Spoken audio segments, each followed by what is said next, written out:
રાજ્ય ચૂંટણી પંચ દ્વારા જિલ્લા પંચાયત, તાલુકા પંચાયત, જામનગર મ્યુનિસિપલ કોર્પોરેશન અને નગરપાલિકાઓનું જે જાહેરનામું ચૂંટણીનો કાર્યક્રમ જાહેર કરવામાં આવેલો છે તે મુજબ જામનગર જિલ્લામાં જામનગર મહાનગરપાલિકાના 16 વોર્ડ, સિક્કા નગરપાલિકાના 1 થી 7 વોર્ડ અને જિલ્લા પંચાયત અને તાલુકા પંચાયતની તમામ સીટો માટેની ચૂંટણીની પ્રક્રિયા શરૂ થઈ ગયેલી છે. આ માટેના જે મતદાન મથકો છે તો એની વિગતોમાં મહાનગરપાલિકામાં કુલ 414 મતદાન મથકો છે. જિલ્લા પંચાયત અને તાલુકા પંચાયત માટે 712 મતદાન મથકો છે અને સિક્કા નગરપાલિકામાં 22 મતદાન મથકો ઉપર 26મી એપ્રિલ 2026ના રોજ મતદાનની પ્રક્રિયા હાથ ધરવામાં આવશે. હાલમાં જે આરઓ જે છે કોર્પોરેશન વિસ્તાર માટેના કુલ 4 મહાનગરપાલિકાના આરઓની નિયુક્તિ થઈ ગયેલી છે અને એમના દ્વારા ફોર્મ સ્વીકારવાની પ્રક્રિયા ચાલુ છે.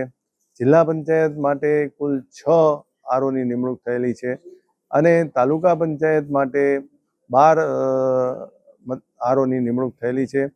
સિક્કા નગરપાલિકા માટે 1 ચૂંટણી અધિકારીની નિમણૂક થઈ ગયેલી છે.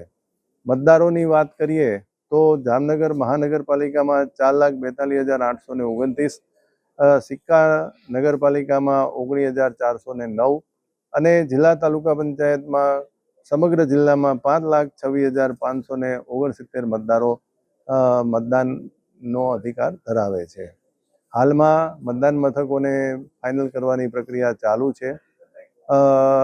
ડ્રાફ્ટ યાદી પ્રસિદ્ધ કરી દેવામાં આવેલી છે. આજરોજ રાજકીય પક્ષો સાથે પરામર્શ કરી અને આ યાદીને ફાઇનલ કરી દેવામાં આવશે. ચૂંટણીને લગતા જે કંઈ નોડલ અધિકારીઓ છે એની પણ નિમણૂક કરી દેવામાં આવેલી છે અને આ પ્રક્રિયા માટે જે જાહેરનામાઓ જરૂરી છે એ પણ પ્રસિદ્ધ કરી દેવામાં આવેલા છે અને ચૂંટણી શાંતિપૂર્ણ રીતે થાય તે માટે જરૂરી અટકાયતી પગલાઓ પણ પોલીસ ડિપાર્ટમેન્ટ સાથે સંપર્કમાં રહી અને લેવામાં આવી રહેલા છે. હાલમાં જામનગર જિલ્લાનું વહીવટી તંત્ર આગામી ચૂંટણી માટે સંપૂર્ણપણે સજ્જ છે.